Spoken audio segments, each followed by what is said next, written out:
I'll never forget the day my son looked me in the eyes and said those words. "You're not needed anymore, Mom." It wasn't loud. He didn't yell. In fact, that's what hurt the most. How calm he was when he said it. Like he'd rehearsed it. Like it was something he'd been meaning to tell me for a while. The air in the kitchen felt heavier that morning. The smell of coffee hung between us, and the sound of the clock on the wall was the only thing that dared to move. My hands were trembling slightly as I held my cup, pretending everything was fine. I'd spent most of my life taking care of him, cooking, working double shifts, saving every penny just to see him smile. And now, the same boy who once held my hand crossing the street couldn't even look at me without a sigh. That sentence didn't just break my heart, it shattered my sense of purpose. It's strange, isn't it? You spend years being the person someone depends on, and then one day you wake up and realize they've outgrown you. Or worse, they believe they have. I didn't cry that day. Not right away. I just stood there, frozen, staring at the son I once rocked to sleep, wondering where that little boy went. But deep inside, I knew this story wasn't about losing him. It was about learning how to let go and finding myself again. So, this is my story. It's not one of anger or revenge. It's about love. The kind that gets tested, stretched, and sometimes forgotten. But even then, it finds its way home. I live in a quiet little neighborhood on the edge of town. The kind with mailboxes that all look the same and lawns that never seem to grow uneven. It's peaceful, really. Birds in the morning, kids on bikes in the afternoon, and the hum of sprinklers when the sun goes down. I retired from nursing about 5 years ago. 40 years on my feet. Long nights, tired eyes, aching hands. But I loved it. I loved helping people heal. And even when my body told me to stop, my heart wasn't ready to. After my husband passed,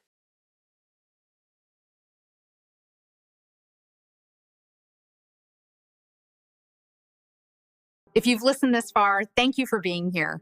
Don't forget to like, subscribe, and tell me in the comments where you're listening from, Fursal. I'd love to know. Lord rest his soul, it was just me and my son, Michael. He was my reason for everything. I worked nights so he could go to college, packed lunches even when I was too tired to stand, and skipped vacations so he'd never have to feel poor. He was a bright kid, always curious, always talking about the future. I remember sitting at the kitchen table with him when he got his first acceptance letter.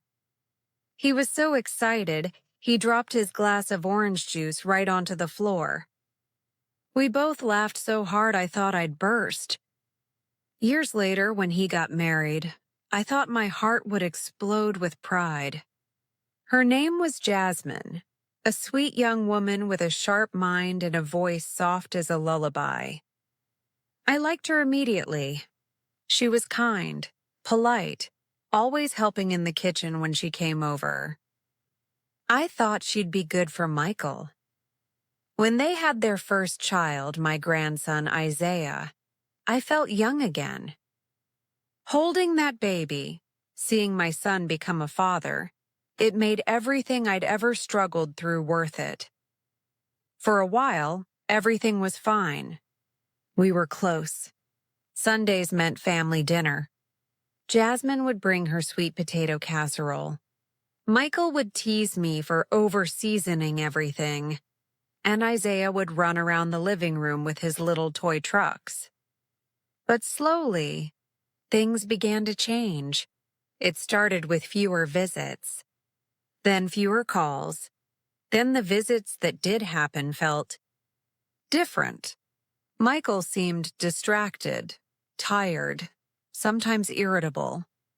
Jasmine looked at her phone more than she looked at me. When I offered to help, she'd smile politely and say, "No, Mom, we got it."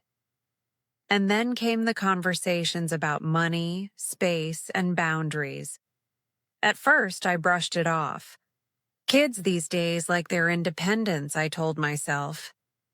But little by little, I could feel something slipping away.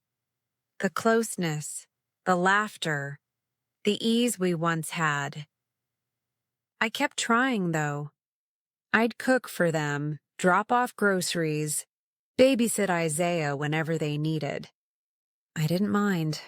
I thought maybe if I showed up enough, they'd see I still had a place in their lives. But sometimes, even love isn't enough to keep a seat at the table. One Saturday afternoon, I stopped by their house unannounced. I'd made a big pot of gumbo and thought I'd surprise them. When I knocked on the door, Jasmine opened it, smiling politely, but not warmly. "Oh, hey, Mom," she said.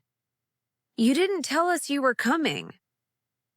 "I just wanted to drop this off," I said, holding up the pot. "Thought you might enjoy some homemade gumbo." She hesitated. Michael came up behind her, rubbing his eyes like he'd just woken up. "Oh, thanks, Mom," he said softly. "You really didn't have to." "I know, baby," I smiled. "But you know me. Can't let you go hungry." They invited me in, but I could tell they weren't planning on company. Toys were scattered across the floor, dishes piled in the sink. Jasmine started cleaning immediately, apologizing for the mess. I told her not to worry, but the air was heavy. Isaiah ran up to hug me. That part always melted my heart. But even then, I could feel something distant in the way Michael watched us. Over dinner, conversation felt forced. Jasmine talked about her new job. Michael talked about bills. And I tried my best to fill in the silences with stories from the hospital. But every time I spoke, I noticed Michael glancing at Jasmine like he was waiting for her approval. When I left that night, I heard them talking quietly near the door. I didn't catch much, but I heard Jasmine's voice, sharp, tired.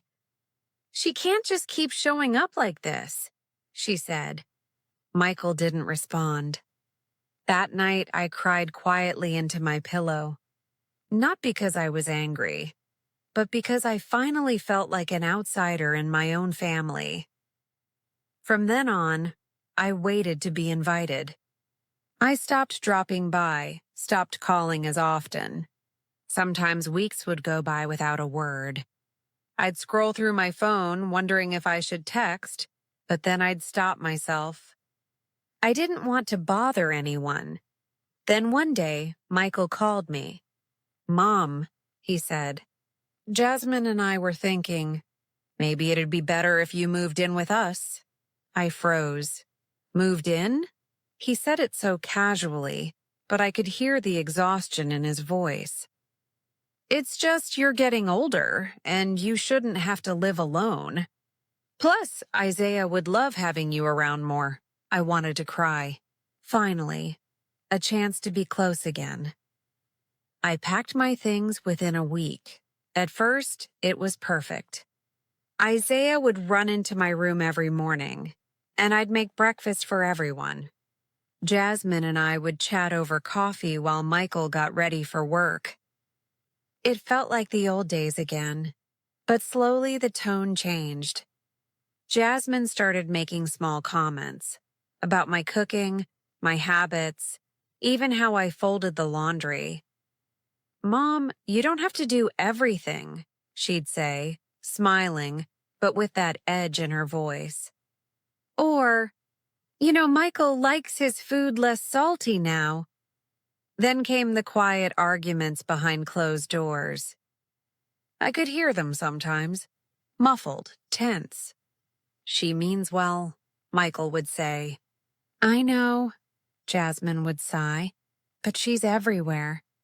I can't breathe. The house that once felt like home started feeling smaller. I tried to stay out of the way, spent time in the garden, watched my shows, or took walks around the neighborhood. But even then, I could feel the tension. Jasmine's smile grew tighter. Michael spoke less. And Isaiah, even he started spending more time in his room. It all built up slowly, like a storm you pretend isn't coming, until one day, it finally breaks. It happened on a Sunday. We'd gone out for brunch, the whole family. A fancy little place downtown that Jasmine liked. I'd dressed up nice that morning, a teal dress, my favorite earrings, and a light scarf. I was excited. It had been a long time since we'd all eaten out together. The food was good, the atmosphere calm. I tried to keep conversation light, telling Isaiah about my garden, asking Jasmine about work.